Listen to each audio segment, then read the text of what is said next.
High! আজ চলে গিয়েছিলাম সবাই মিলে আমাদের বাড়ির আশেপাশের পরিবেশটা দেখতে। প্রথমে চলে এসেছি গাঁদা ফুলের গাছ দেখতে। প্রচুর ফুল ফুটেছে। গাঁদা ফুল যেদিকে চোখ যাচ্ছে সেদিকে গাঁদা ফুল আর গাঁদা ফুল। এর মাঝে আমার দিদি দাদা সবাই মিলে ফটো তুলছে। তারপরে চলে গেছিলাম দোপাটি গাছ দেখতে। এর মধ্যে আমি গাঁদা ফুলটাকে হাত দিয়ে দেখলাম যে ফুলটা এখনো ছোট আছে, তবে আর একটু ফুটবে। এরপর দোপাটি গাছে চলে গেছি। সেখানে গিয়ে দেখি একটা গাছে সাদা ফুলও ফুটেছে, আবার লাল ফুলও ফুটেছে। তাই আমি একটু হাত দিয়ে দেখলাম, তবে এর মাঝে মাঝে লাল দোপাটিও আছে, আবার সাদা দোপাটিও আছে। দেখতে যে কি অপূর্ব লাগছে, তো কি বলবো, খুব মিষ্টি লাগছে ফুলগুলো।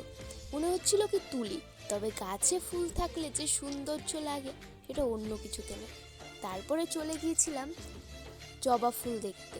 তবে গাছে এখন জবা ফুল তেমন নেই, তুলে বিক্রি করা হয়ে গিয়েছে। এখন চলে গেছিলাম অন্য একটা জমিতে।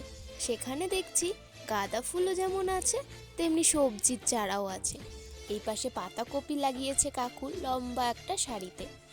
দেখতে খুব ভালো লাগছে যে একটা জমিতে সবজিও আছে, আবার ফুলও আছে। তারপর বাড়ি যাওয়ার পথে চোখ পড়ল একটা কাঁঠাল গাছে। দেখি কাঁঠাল গাছে কত ফল ধরেছে।